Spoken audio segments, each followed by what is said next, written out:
어제 본문은 세금과 관련해서 바리새인과 또 헤롯 당원들을 동원해서 예수님에게 질문합니다. 그 질문이 아주 파격적이었고 사람들의 지혜로는 탁월한 질문이었으나 예수님의 대답은 그들조차도 탁월하다는 그들의 질문조차도 부끄러워서 그 자리에 머물 수 없는 그런 결과를 내었습니다. 다시 이제 사두개인들이 예수님에게 질문을 합니다. 사두개인들은 대제사장들과 가까운 사람들입니다. 특별히 이들은 성경을 필사하는 그런 사람들이었고 성경을 접할 수 있다는 것은 그 당시에 대제사장들과 가까운 사람들로 그렇게 추측을 하고 있습니다. 이들은 성경 말씀의 문자적인 부분을 좀 많이 강조한 것 같습니다.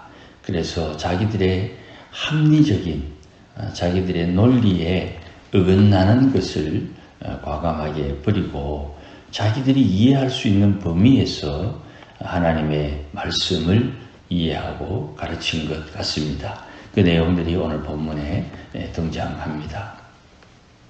사두개인들은 특별하게 부활은 없다는 입장을 가지고 있습니다. 사두개인들이 예수님에게 질문해서 예수님을 난처하게 한다 하는 그런 의도를 볼 때 사두개인들은 대제사장들의 그룹과 마찬가지로 신학적인 입장에서는 소수에 불과합니다. 사회학적인 입장을 좀 고려할 필요가 있고 정치적이면서 또 영향력을 미치는 사람들은 역시 바리새인들이었습니다. 예수님에게 부활에 대한 질문을 하면서 예수님의 권위를 손상시키려고 하는 그런 입장에서 저들이 예수님에게 질문을 하는 겁니다. 질문 내용은 성경에 기초합니다. 특별히 모세 오경을 중요하게 여기기 때문에 율법에 대해서 기초를 두고 질문을 합니다. 24절에 모세가 일렀다 하는 말은 저들이 인용하는 말씀이 창세기의 말씀입니다. 만약에 칠형제가 있는데 마지가 장가들었다가 상속자 없이 아내를 동생들에게 물려주고 죽었다면 28절에 부활 때에, 여기서 부활 때에 하는 말은 부활을 인정한다는 말이 아니고 부활이 있다고 한다면 이런 뜻입니다. 설마 부활이 있다면 누구의 아내가 될 겁니까? 이런 질문입니다. 이 질문에 대해서 예수님이 대답하는 내용은 아주 명쾌합니다. 저들이 오해했다 하는 겁니다. 부활 때에 하는 죽음 이후의 사건은 죽어보지 않았으니까 모르지요. 그러니 추측을 하는 겁니다. 상상을 하는 거예요. 사람들은 절대로 보지 않고 듣지 않고 느껴보지 못하고서는 상상을 할 수 없습니다. 이 말 진짜 중요한 겁니다. 누가 대단한 농사를 짓는다. 그래서 그 농사 어떻게 지을까 궁금한데 가서 한번 보면 별것 아니에요. 한번 보면 별것 아니고 한번 설명 들어서 이해하면 별것 아니에요. 그런데 그걸 모르면 아무리 머리를 짜내고 아무리 생각을 해도 그 답이 안 나온다 이 말이에요. 그러니까 사람들은요, 너나 할 것 없습니다. 누구든지 보고 듣고 경험한 것에 의해서 상상을 하는 것입니다. 여행을 해야 되는 이유가 내가 사는 동네가 전부가 아니고 다른 문화, 다른 생활, 다른 상황에서는 어떻게 하는지를 깨달아야 사람의 발전이 있는 거예요. 생활의 발전, 또 상상의 발전, 무언가 개선할 수 있는 통찰력이 생긴다 이 말. 외국 사람들이 한국에 와서 놀라는 것이 많이 있습니다만은 그 중에 식당에서 가위를 사용하는 것을 보고 놀란다고 합니다. 가위는 옷감이나 자르고 물건을 자르는 데 사용하지 음식을 자르는 데 사용한다는 것을 상상도 못한다는 거예요. 고기를 가위로 자르는 것, 이건 외국인들에게는 유레카, 새로운 발상의 전환이 된다고 이야기를 해요. 가위를 가지고 어떻게 음식을 자를 수 있지? 아니, 칼로 야채를 자르는 것이나 고기를 자르는 것이나 가위로 자르는 것이나 무엇이 더 편리하냐? 그런데 저 외국 사람들은 그런 것을 상상을 못한다는 거예요. 그러니 여행을 자주 다녀야 삶의 질이 달라지는 것입니다. 다른 동네는 어떻게 사는지를 보고 들어야 우리 동네가 발전하는 것입니다. 구한말 때 고종이 세상의 정세가 어떻게 돌아가는지를 몰라가지고 나라를 지킬 수가 없었죠. 오해했다 이 말은 알기는 아는데 그 진의를 참 뜻을 모르고 있다 이 말입니다. 그 내용은 성경을 오해하고 있고 하나님의 능력도 오해하는데 예수님 말씀은 알지 못한다 이 말이에요. 알지 못한다. 예수님께서 30절에 부활 때에는 할 때에는 부활이 확실히 있다는 의미를 가지고 있습니다. 부활은 분명히 있는데 부활 때에는 장가도 아니 가고 시집도 아니 가고 하늘에 있는 천사들과 같다. 요 예수님의 요 한마디 말씀이 없으면 사람들은 이 땅에서 가족 관계를 가지고 천국의 생활을 상상하겠지요. 천국에 가면 가족들끼리 모이자 죽음을 겪고 있는 유족들에게 위로하기 위해서 하는 말이지만 그런 일은 없습니다. 하늘나라는 하나님 중심으로 돌아가는 나라이기 때문에 가족들은 의미가 없는 거예요. 그게 예수님의 말씀이다 이 말입니다. 그런데 어딨노? 예수님의 말씀이라니까요. 예수님 말씀의 권위는 누구도 대적할 수가 없어요. 예수님이 그렇다면 그래야 되는 것이고 거기에서 벗어나면 안 되는 것이에요. 부활하는 곳에는 천사들과 같다. 장가가거나 시집가는 일은 없다. 그러니 죽은 자의 부활에 대해서 말씀하시기를 하나님은 살아있는 자의 하나님이시다. 살아있는 자의 하나님이라는 말은 죽음이 가둘 수 없는 하나님이라는 뜻입니다.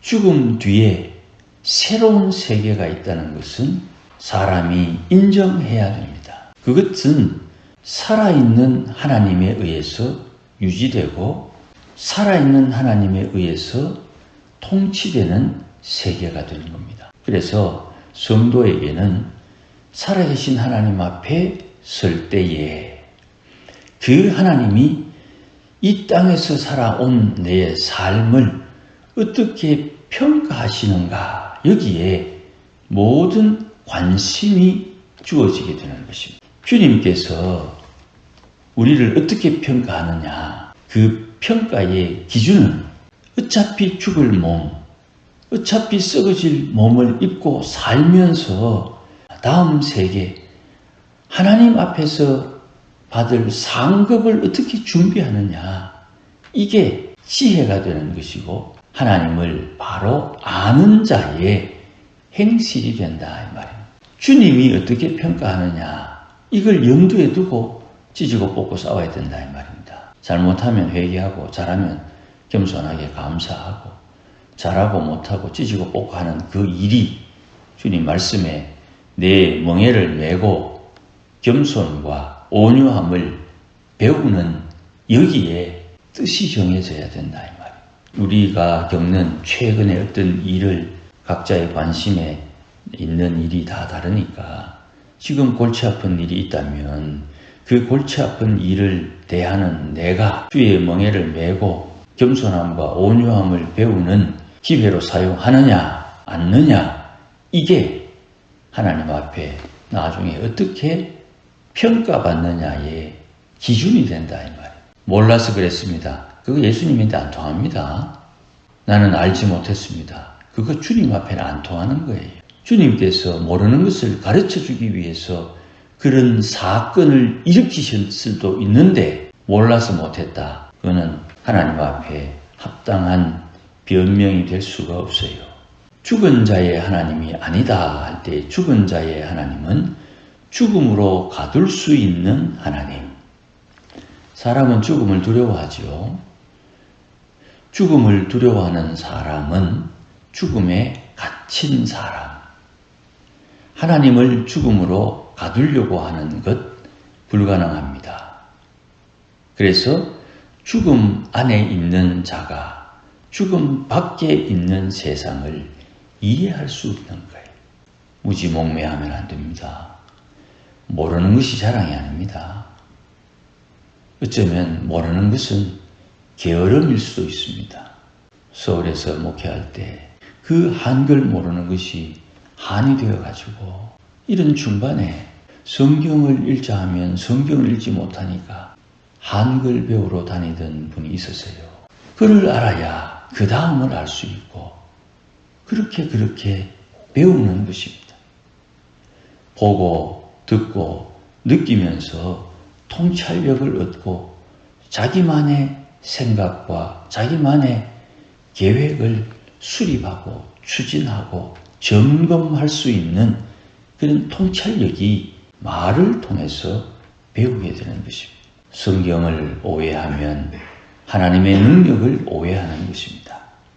그러니 우리가 하나님 앞에 기도하는 바는 내가 계획하고 있는 것 좀 풀려지지 않는 이 문제를 나의 방식과 나의 계획으로 푸는 것이 아니라 하나님께서 개입하셔서 세상에서 좀 많이 쓰는 말 집단지성 많은 사람들이 머리를 모아 합의하며 대화하며 토론하면서 더 나은 것을 선택할 수 있는 그런 지혜를 통해서 하나님의 일이 하나님의 뜻이 이루어져 가는 것입니다. 성도들은 부활이 있다 없다 그거 가지고 논하는 사람 아무도 없습니다.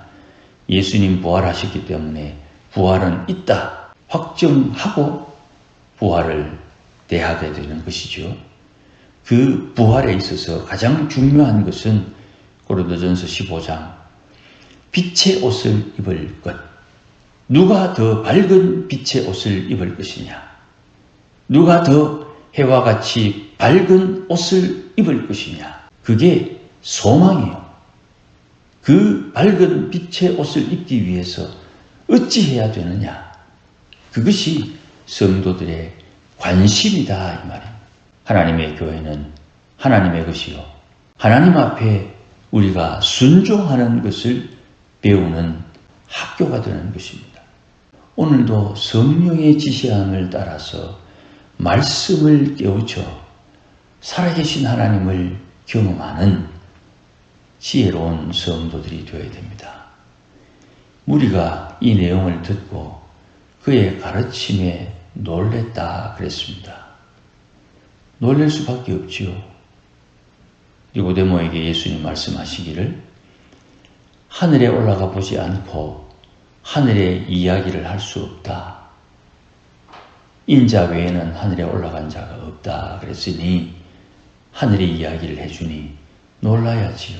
내일 제일 마지막 부분 46절에 보면 이제는 감히 예수님에게 질문하는 자도 없다. 예수님을 곤란하게 하려는 질문을 하는 사람도 없다. 그래요. 아무쪼록 오늘도 살아계신 하나님 앞에 우리 자신들을 잘 돌이켜서 하나님께서 가르치는 바를 따라 순종하는 하나님의 백성들이 되어야 됩니다.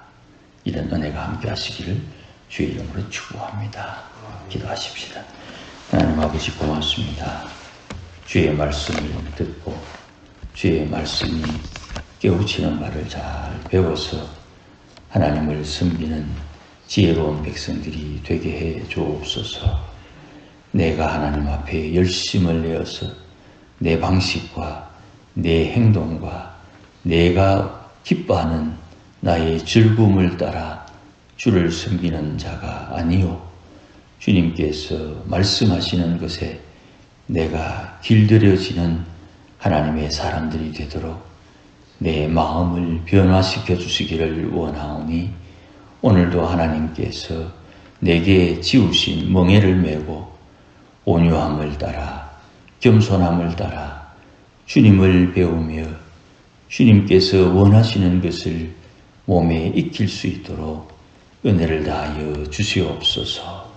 우리의 지혜를 따르지 않게 하시고 하나님의 지혜, 예수님께서 말씀하신 그 말씀을 따라 순종하는 하나님의 권속들이 되게 하옵소서. 예수님의 이름으로 기도하옵나이다. 아멘.